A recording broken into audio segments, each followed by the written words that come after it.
things can't be black and white. There has to be a gray. And I tell you, having a child with special needs who's autistic, you have to do that. You're always working on incremental improvement, Kaizen.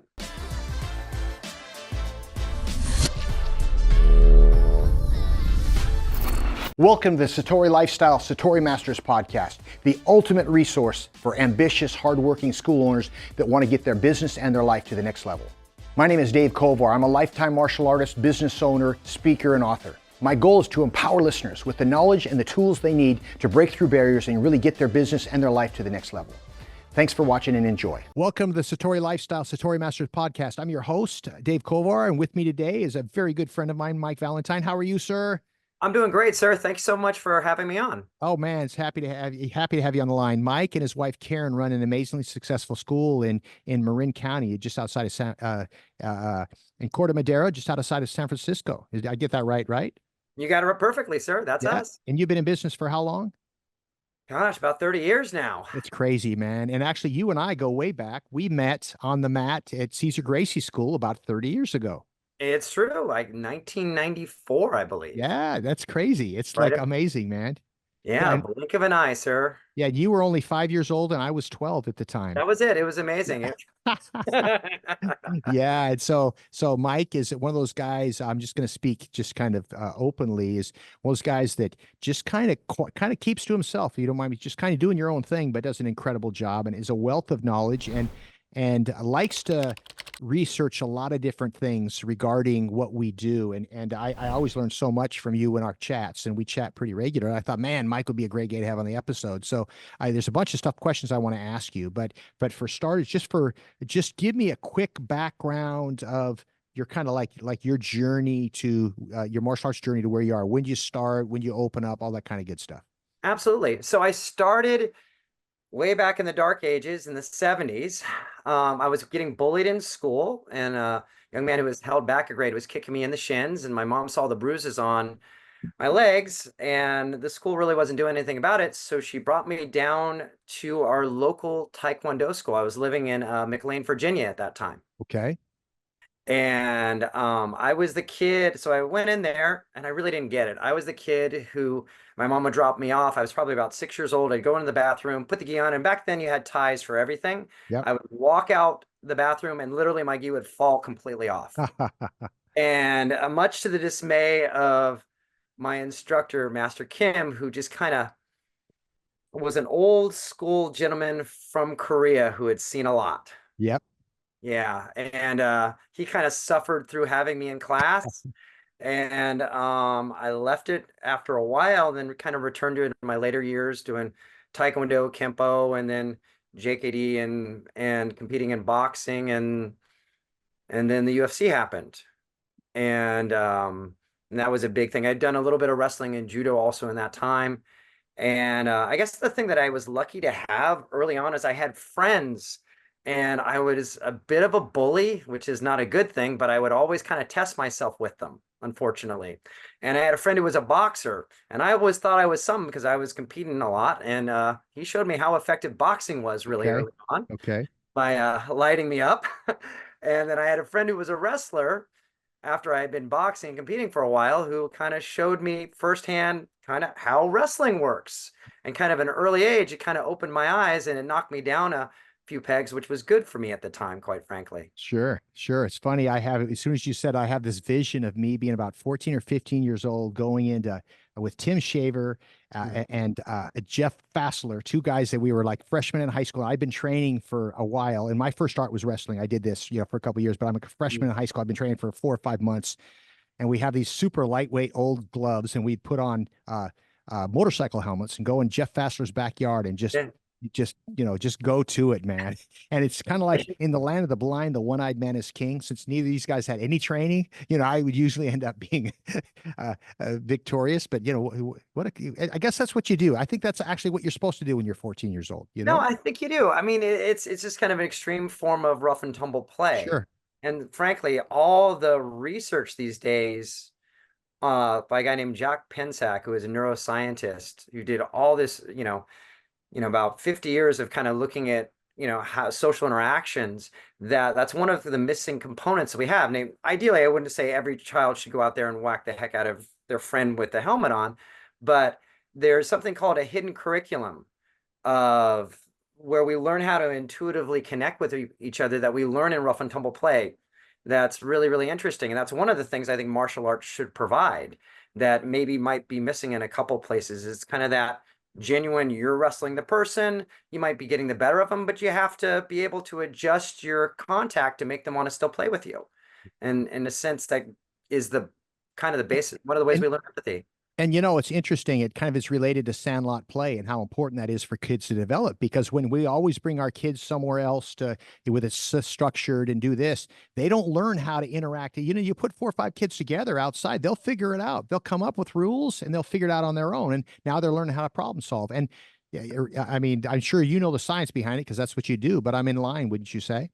Well, there's a phenomenal book right now called The Anxious Generation by Jonathan Haidt, and he's really one of our best social scientists. And Okay. he looked at, because childhood's so structured right now, kids are not having those opportunities that we did to do stupid things and then learn from them. And they're learning, and because of that, it's making them anxious. Mhm. It's making them less likely to connect to their peers because they're so worried of doing the wrong thing because they don't have that hidden curriculum that they've internalized intuitively from just interacting, putting their foot in their mouth or doing something, maybe wrestling a little too hard and learning from that. And that's a problem I think we have right now, that I think martial arts actually is in a place to really help that. 100%. And just any aspect. I mean, it's all good, striking, grappling, etc. But I was watching a couple of young kids do some grappling here, and one kid was getting the better of the other, but the kid on bottom is like he's fighting hard, and I'm watching them, man, and I go, how valuable is this? If nothing else, it's kind of like Hickson Gracie says, get comfortable being uncomfortable. The kid on the bottom who's not getting the best of him, I had to point out how you feel. He's breathing hard, but he had a great time. But that man, that transcends so many things, to be able to in the trenches feeling that. You are so right, sir. So, the quick story, I was on a social media site. This was like probably 15, 20 years ago. And I saw a friend of mine who opened his gi, and it was a hyperfly gi. And it says, you can't teach heart. And literally it was like an arrow going through my heart, because it's like saying you're born with something. Most people know Carol Dweck's growth mindset. Well, there's Sure. a fixed mindset idea. And it's like, the truth of the matter is, in that moment of struggle, that's where you're teaching heart. That's where the instructor comes up and guides that student who's getting overwhelmed. And taking their attention and moving it from inside to how yucky this feels, how horrible this is. I'm getting beat, the shame, but also the uncomfortableness, and then turns that attention outward by saying, hey, grab the wrist, bridge him, bridge him. And in that moment, we get taught that student how to have self-agency. And that's teaching heart. And that's what we do. And to not acknowledge that is just, I it's tell you, I could absolutely. And what's interesting? There's no doubt that some people are naturally better at things, and they naturally absolutely, have more grit. They come into the world just wired, more confident. You know what I'm saying? absolutely. But all of us can, the kind of the scale can be risen. Years ago, here's the difference between Mike and I. Mike is the guy that'll read the 1,000-page textbook and remember every word. I'm the one that'll to read the 50-word overview of it, right? But hey, in Reader's Digest, they had a thing about the happiness quotient. I don't know if you remember Hmm. this, where they kind of I said that because Reader's Digest, as in make things shorter, easier for Yeah, guys like me. But anyway, and it was that everybody comes into the world on a scale from 1 to 10 with their happiness quotient. Somebody might come in with at a 4 or 5, someone else might come in at an 8. But we right. all have the ability, based on our environment and our experience and our education, to have that go up and down 3 or 4 notches. And it's the same thing, I think, with heart. Some people might come into the world with more natural, but we can all be better at it. We can all learn to have more heart. Absolutely. I mean, part of it is we as martial art instructors, we take people and try and increase that capacity. There's a fancy term called autonomic reactivity. It's kind of how much you startle. And there's some Okay. people, like, literally you say boo and they jump out of their skins. Those are ones that have a huge emotional reaction to things. And those are the ones that tend to have more difficulty with challenges. Hmm. Um, but but you can learn, that lower part of your brain that creates that response is mitigated by your higher cognitive faculties, your prefrontal cortex, the smart part of your brain. And the more practice you get through neuroplasticity, the better you get at it. So it's shocking. I think probably, part of the reason I got into um, neuroscience, psychology, things like that. I had studied in college, but I had a son with autism who had severe challenges. So I tried to do everything I could to look at how we could maximize his potential.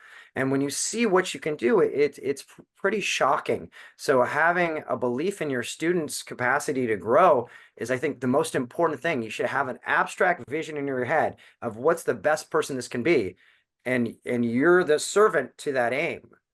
I love that, man. Which brings me to the next step. I know we were talking on the phone a few days ago back, and I'm reading a book right now called Arte by Brian Oh yeah, Johnson. I don't know yeah, if you're familiar. absolutely. It's like it's a classic example because it's the best of all there's so much good in confidence, but he talks about the four types of confidence, and one of them, and I know you're very familiar with them, and you can actually give the science behind who developed the idea, but one of them is other people's social persuasion, other Social person persuasion. believing in you, it's a quote that I'll talk about when I'm teaching instructors training, and it's, I'm not who I think I am, I'm not who you think I am who I think you think I am.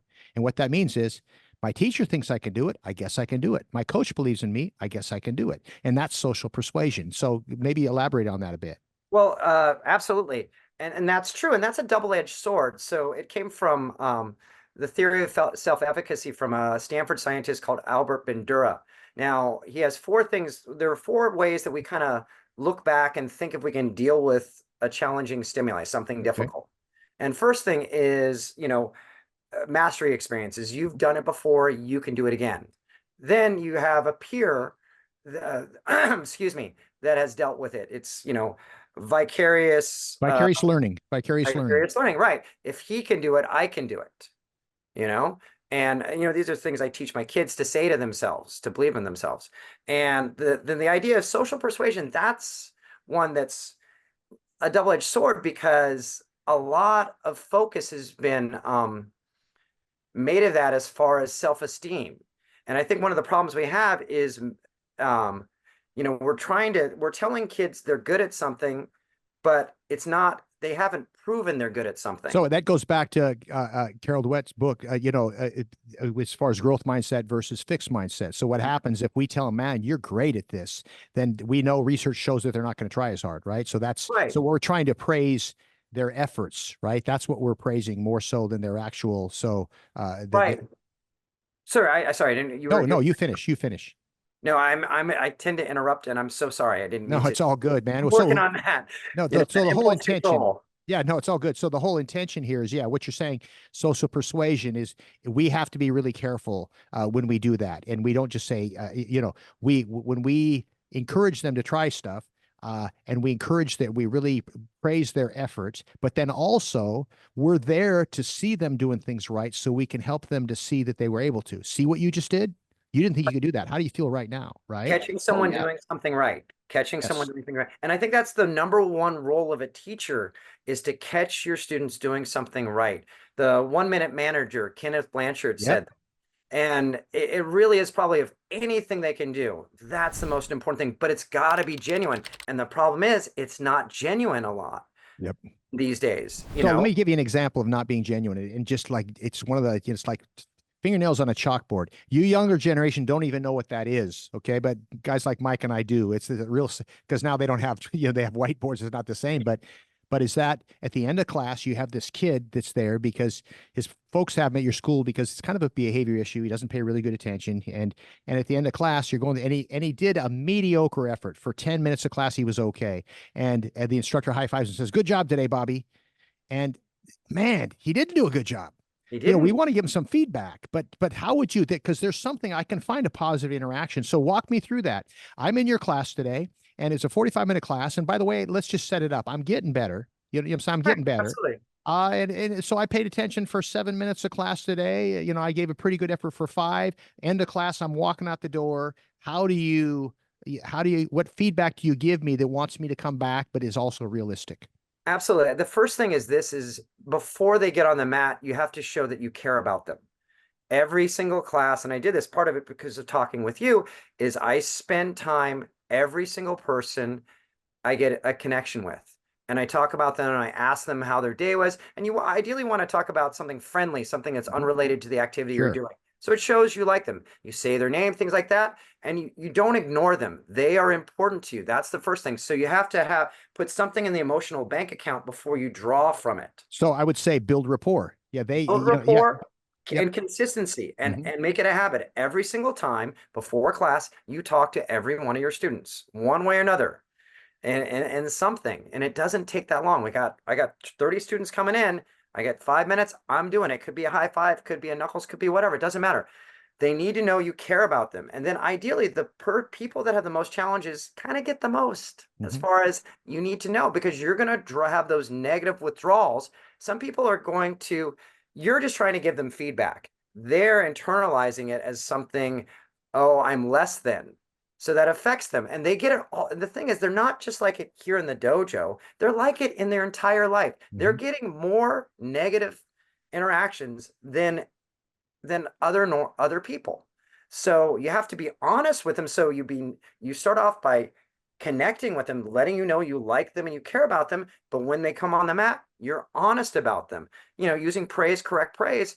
But you also have to say if they weren't up to what they could do, then you have to give them an aspirational vision of what you expect and don't Sure. make it like light years ahead, but just say, hey, I need about, you can only talk, if they're talking in class 10 times, just like, hey, you got to cut that down to about, 5, and you kind of have to track it. Yeah. And then you might, Hey, if they, when they in the down to class, 5, that's a high five. yeah, yeah. And so you might at the end of class, hey man, I gotta say, Mike, uh, we're getting better. You only up to class 5 times today. That's great progress. But next time, you kind of you find a way. I Exactly.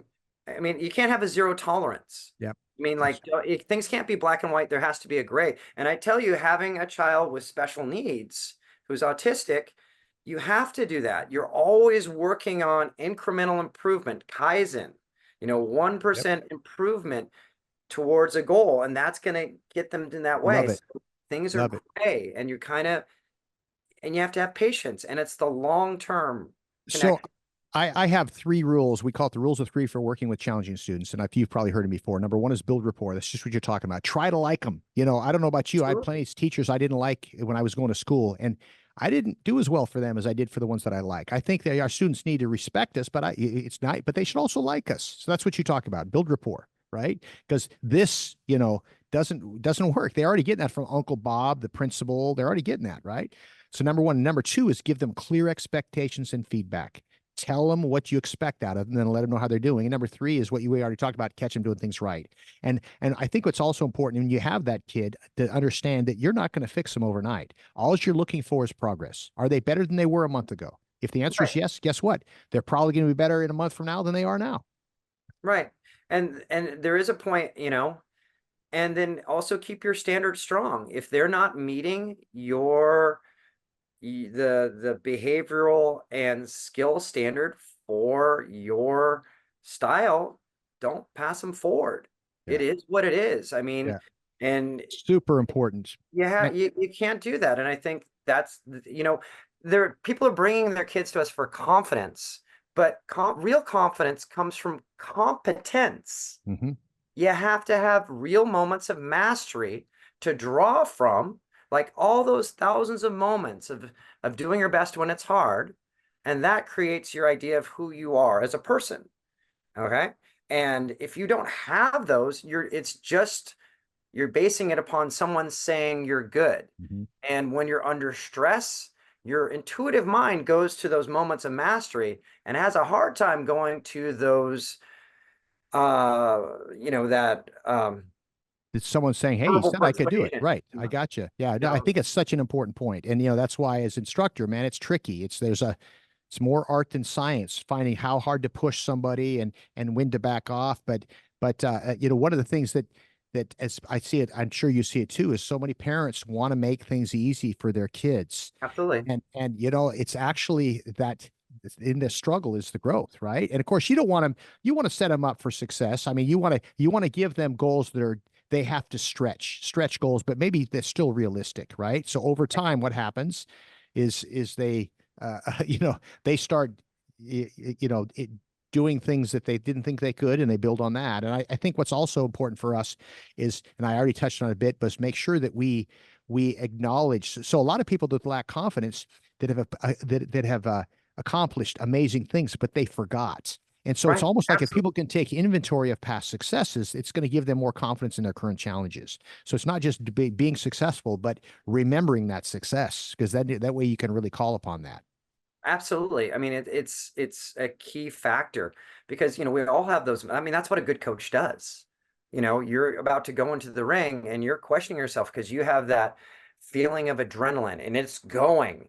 And you can go inside, start questioning yourself. It raises your stress hormones like cortisol, which, is a vasoconstrictor, which kind of raises your blood pressure and makes you tense and more apt to choke.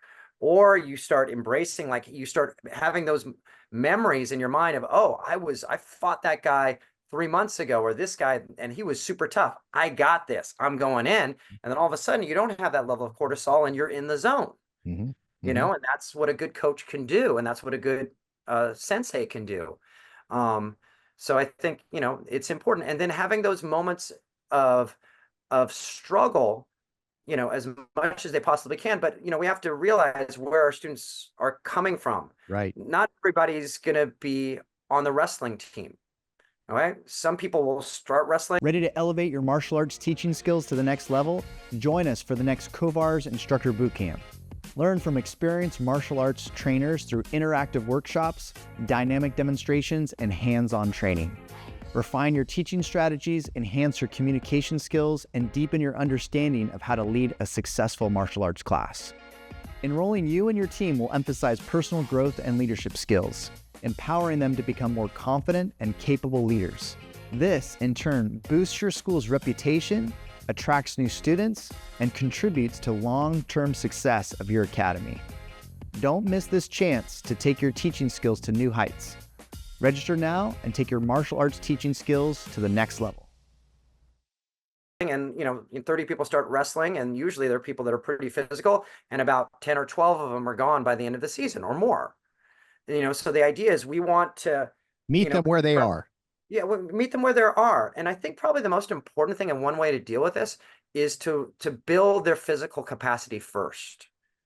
The push-ups, the squats, the pull-ups, those type of things. Make our students in the beginner program very, very physical, and keep track of how many push-ups they can do. Keep track of how long they can hold that plank, things like that, in order to show them, look, you couldn't even these days, a lot of children, it's hard for them. A lot of them can't come in not even being able to do a push-up. I got to do a little side note, and so when I opened up my school in 1978, Mhm. there was not many kids. That was pre-Karate Kid. There was not many kids doing this, right?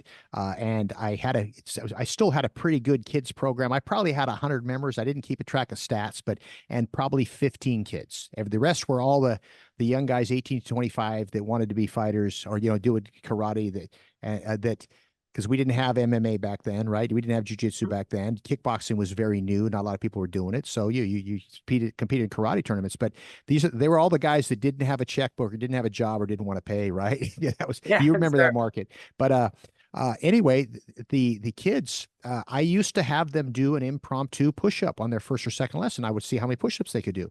And it was very common for a 9 or 10-year-old to be able to do 7 or 8 or 9 or 10 push-ups when they first Yes. started.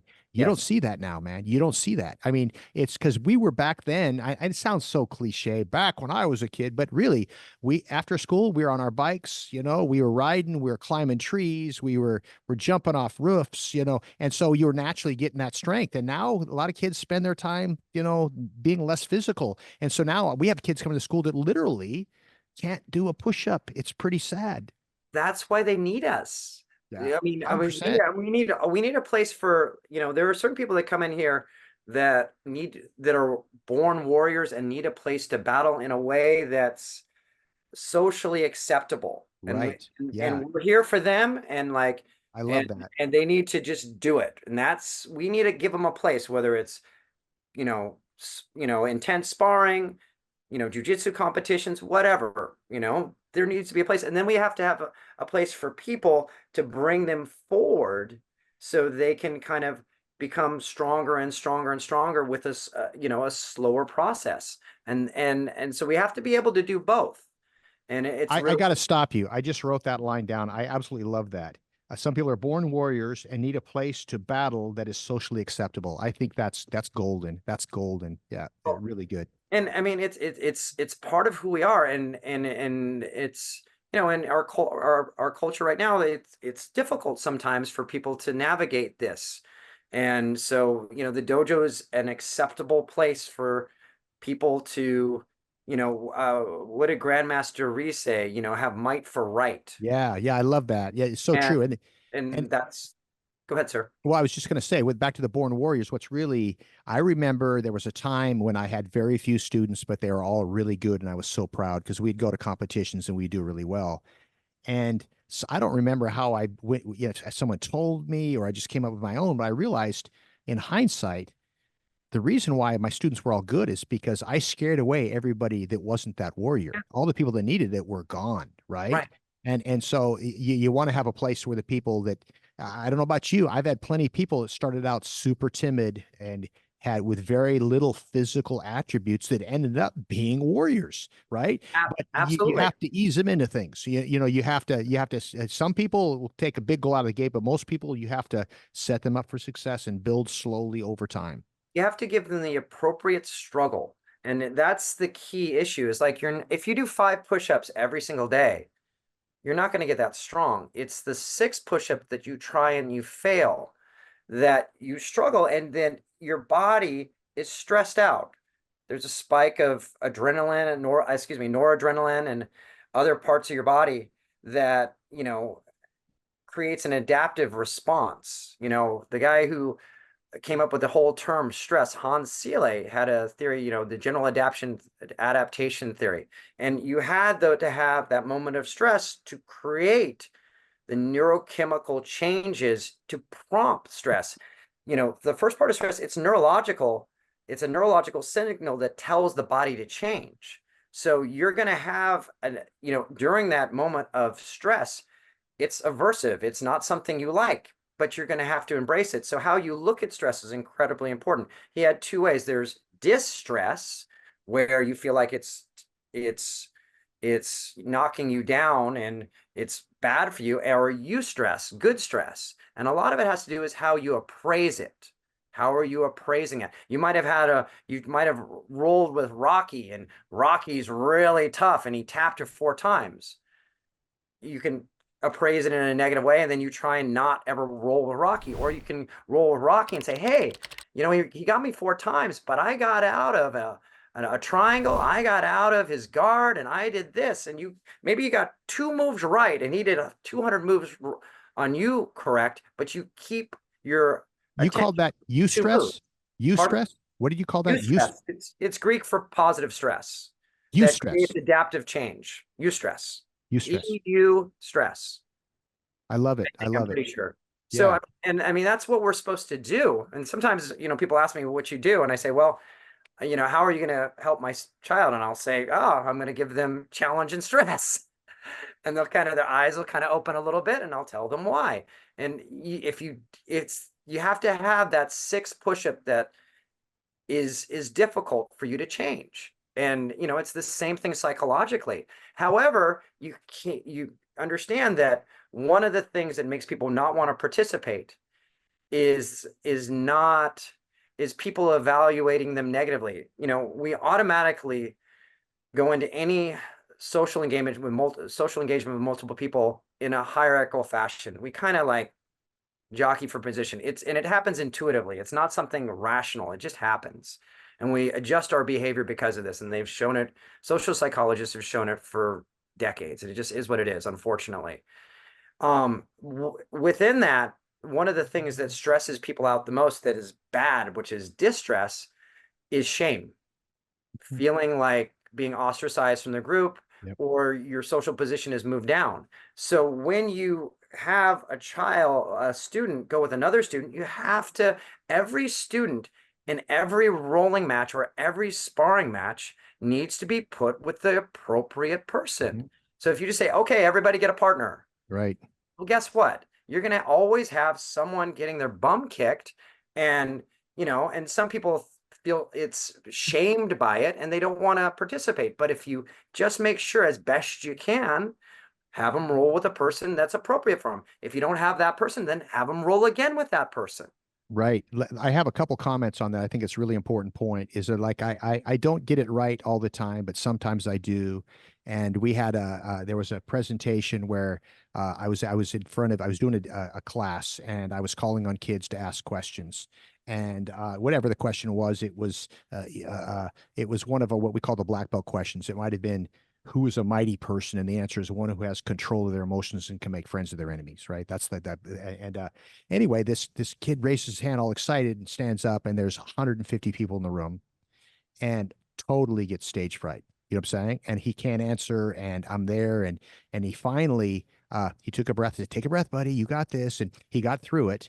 And I stopped the class. Like I said, I don't always take the time to do this. And I go, buddy, you know what you just demonstrated? You just demonstrated courage. Let me explain what I talked about. Yeah. Were you a little nervous just now? Did you sit down? Did you back off? No, you finished. Everybody give this guy a round of applause. That's what this is about right there. That was courage in action. Perfect. And with the intention is that you're keeping this kid from being shamed. You know what I'm saying? It's and interesting. One of my favorite books is Power versus Force by Dr. David Hawkins. And in there, he talks about the gauging human emotion. Highest human emotion, one of them is bliss. Lowest human emotion is shame. Yeah.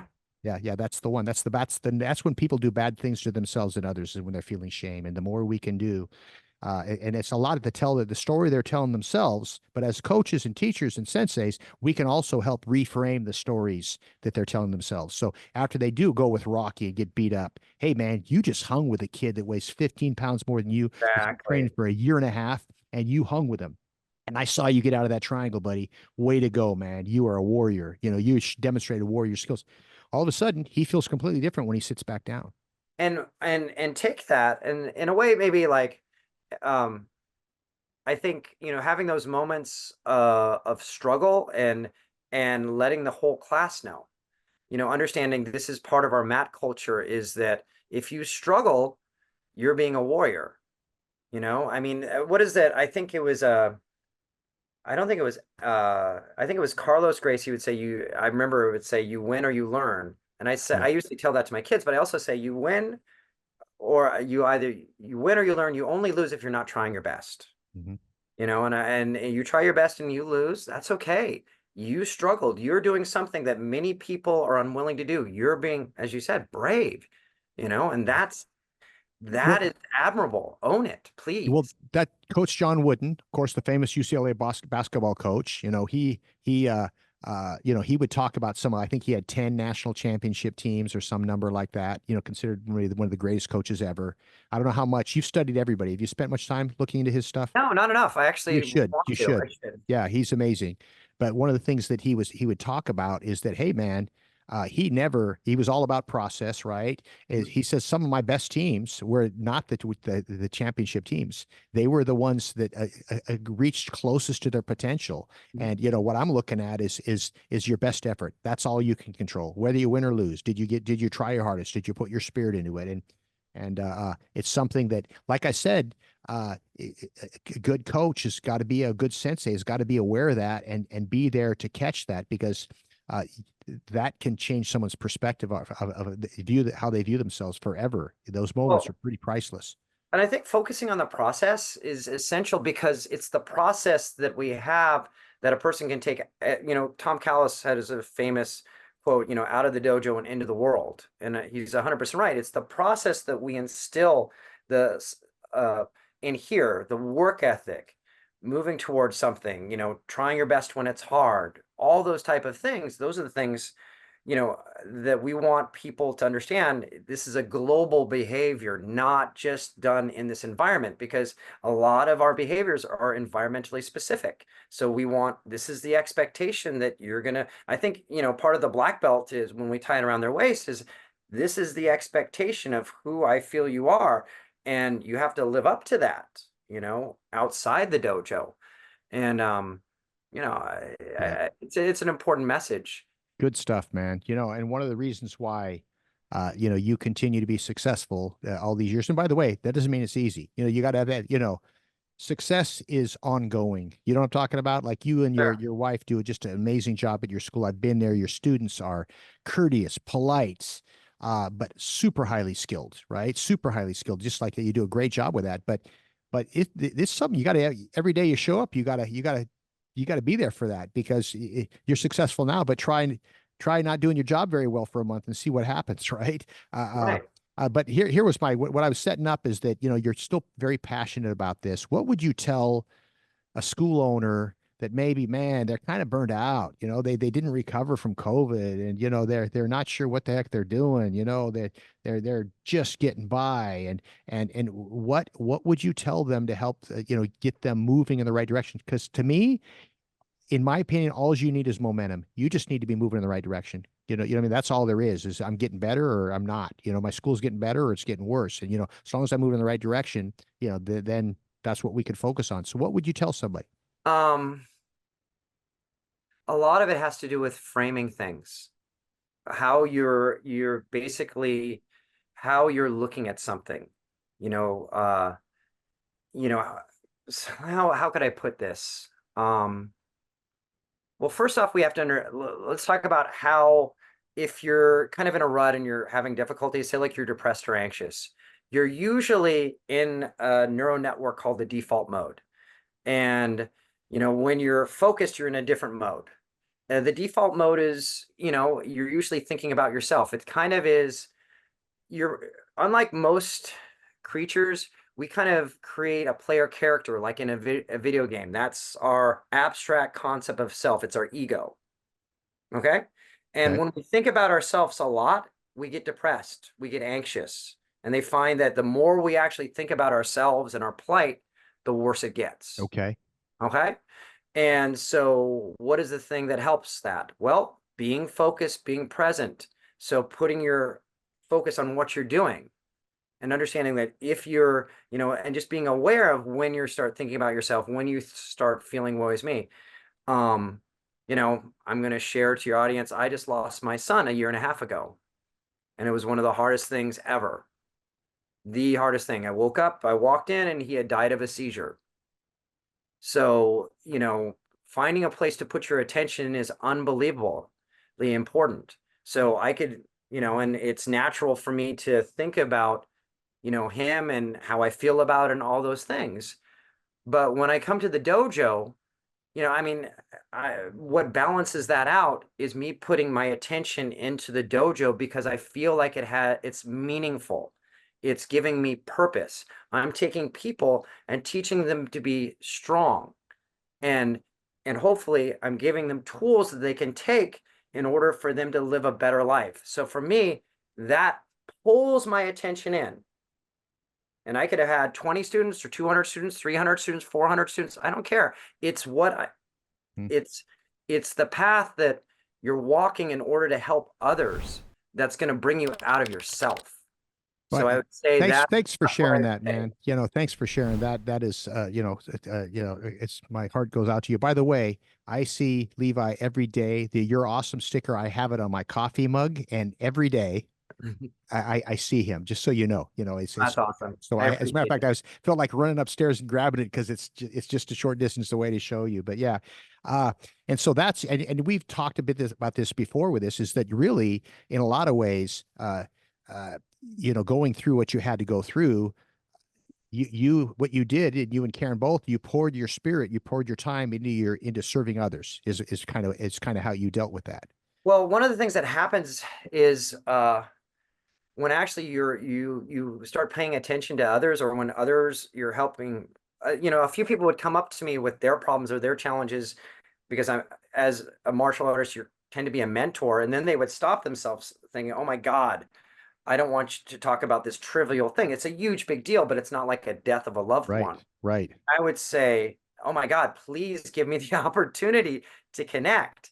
Yeah. And helpful, because in being helpful, one of the things that happens is you get a burst of oxytocin.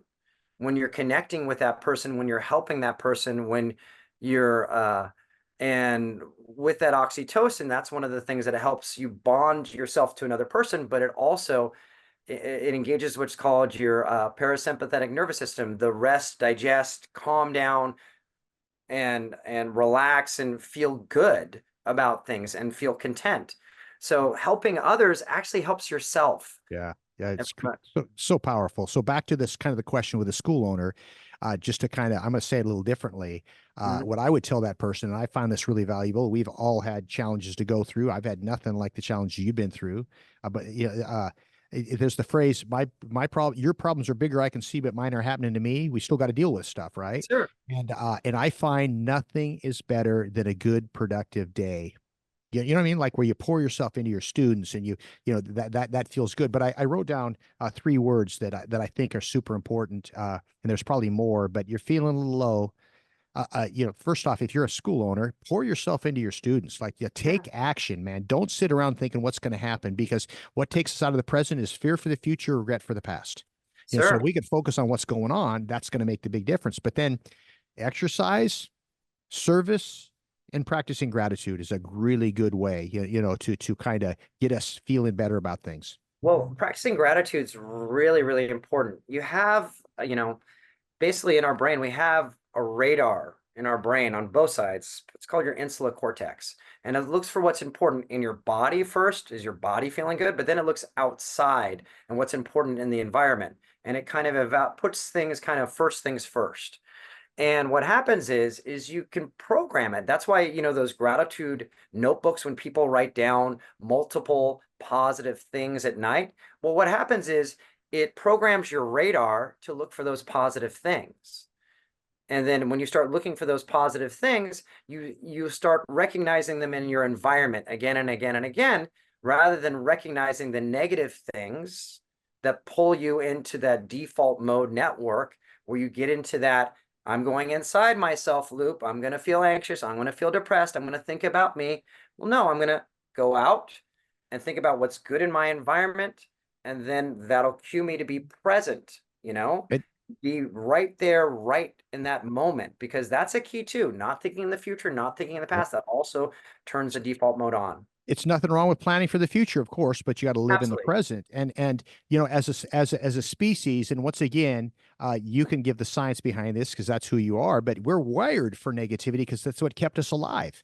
You know what I'm saying? Absolutely. If our ancestors weren't alert and concerned about the village on the other side of the lake attacking, they wouldn't have prepared, and we wouldn't be here. So we're drawn towards that negativity because that's, once again, that's a safe survival mechanism. The problem is, in this day and age, we know every bad thing that happens anywhere on the planet because of social media, so it Right. feels, etc. So, well, we have to, by default, that's where we're going to go. So we have to make that conscious effort. And you touched on it, but what I find is interesting when you're talking about how you start looking for, when you're practicing gratitude, is that every morning, when I journal, I have to I write 3 things that I'm grateful for, and they can't be the same 3 things. Yeah. I can't say family, health, career. Okay, that's great, but they got to, and I'll recycle. But what happens is I'll go, what am I grateful for? And I'll think, man, and I go through this big list of things, but not that, so it gets me to take a look at all these things to narrow it down on those. So on an unconscious level, I'm programming myself to look for, find reasons to be grateful. Every night before I meditate every day, morning and night, but at night, when I do my kind of breath work, I think of, in addition to regular meditation, I do a moment of just breath work as I go to sleep, thinking about positive things that have happened that day. And that's how I kind of wind down, and allows me to relax. And and I noticed it affected my dreams in a very, very positive way and helped my sleep. So I highly recommend that. I highly recommend meditation because it helps you realize where your attention is on. And the reason why meditation works is especially the early stages of meditation, like breath work. Why do you focus on your breath? Because it's boring. Mhm. You can also feel it, it's visceral, but it's boring. So like you're learning how to pay attention to something boring.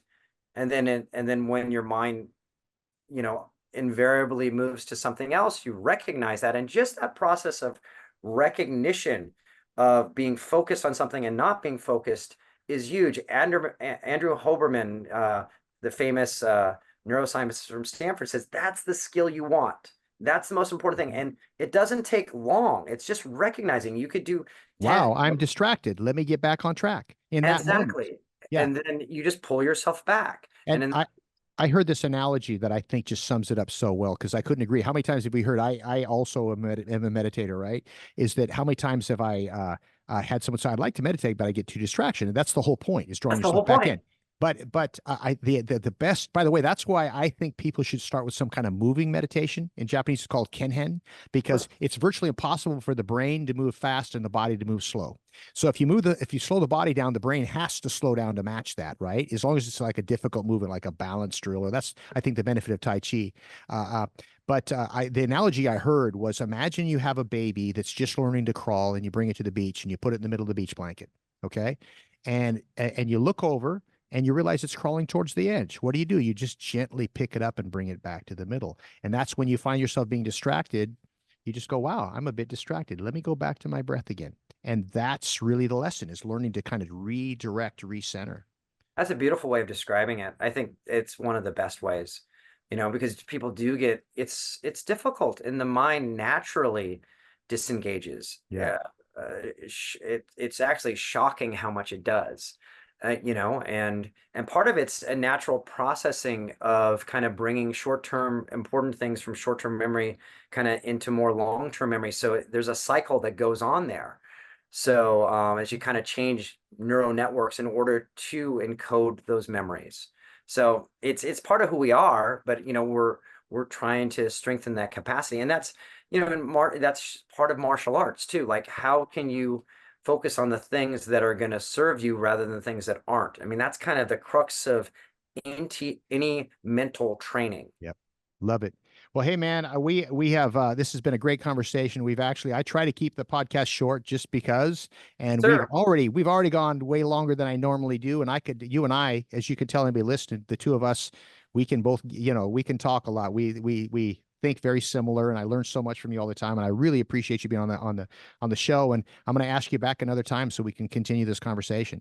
I would love to, but for everything like that's come your way, you've given me 10 times more. I really appreciate you and all you've done within the martial art community, and have done for decades and decades and decades. Thank you so much, sir. Oh man, it's been my pleasure and honor. And I look forward to, it was great last year. Mike helped me train for the Worlds, and I need to get back out and do some training with you, man. That was great fun. But I'd like to come up to Sacramento and train with you, sir. Okay, let's make it happen. We'll talk after the podcast's over here. All right, guys, take care. Thanks for tuning in. We'll see y'all next time.